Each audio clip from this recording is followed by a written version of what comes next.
कहानी हीरे की खान। अफ्रीका महाद्वीप में हीरो की कई खानों की खोज हो चुकी थी, जहां से बहुतायत में हीरे प्राप्त हुए थे। वहां के एक गांव में रहने वाला किसान अक्सर उन लोगों की कहानियां सुना करता था जिन्होंने हीरो की खान खोजकर अच्छे पैसे कमाए और अमीर बन गए। वह भी हीरे की खान खोजकर अमीर बनना चाहता था। एक दिन अमीर बनने के सपने को साकार करने के लिए उसने अपना खेत बेच दिया और हीरो की खान की खोज में निकल पड़ा। अफ्रीका के लगभग सभी स्थान छान मारने के बाद भी उसे हीरो का कुछ पता नहीं चला। समय गुजरने के साथ उसका मनोबल गिरने लगा। उसे अपना अमीर बनने का सपना टूटता दिखाई देने लगा। वह इतना हताश हो गया कि उसके जीने की तमन्ना ही समाप्त हो गई और एक दिन उसने नदी में कूदकर अपनी जान दे दी।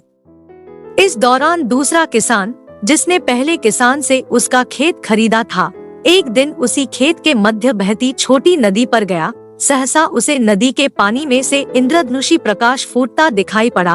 उसने ध्यान से देखा तो पाया कि नदी के किनारे एक पत्थर पर सूर्य की किरणें पड़ने से वह चमक रहा था। किसान ने झुककर वह पत्थर उठा लिया और घर ले आया। वह एक खूबसूरत पत्थर था। उसने सोचा कि यह सजावट के काम आएगा और उसने उसे घर पर ही सजा लिया। कई दिनों तक वह पत्थर उसके घर पर सजा रहा। एक दिन उसके घर उसका एक मित्र आया। उसने जब वह पत्थर देखा तो हैरान रह गया। उसने किसान से पूछा, मित्र, तुम इस पत्थर की कीमत की जानते हो? किसान ने जवाब दिया, नहीं, मेरे ख्याल से ये हीरा है, शायद अब तक खोजे गए हीरों में सबसे बड़ा हीरा। मित्र बोला। किसान के लिए इस बात पर यकीन करना मुश्किल था। उसने अपने मित्र को बताया कि उसे यह पत्थर अपने खेत की नदी के किनारे मिला है। वहाँ ऐसे और भी पत्थर हो सकते हैं। दोनों खेत पहुँचे और वहाँ से कुछ पत्थर नमूने के तौर पर चुन लिए। फिर उन्हें जांच के लिए भेज दिया।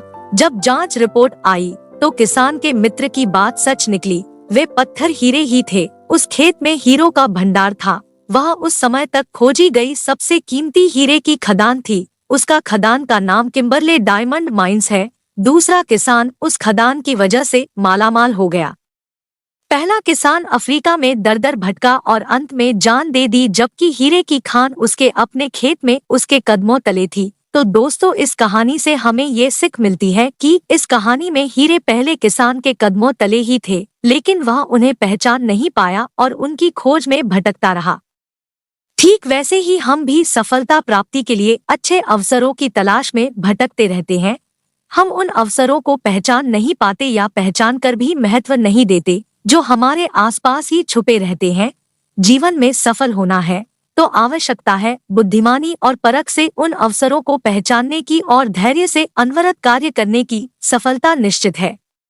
तो ये कहानी आपको कैसी लगी? वीडियो अच्छा लगा तो वीडियो को लाइक करें और चैनल को सब्सक्राइब जरूर करें। मिलेंगे और एक नई मजेदार कहानी के साथ। तब तक के लिए जय हिंद।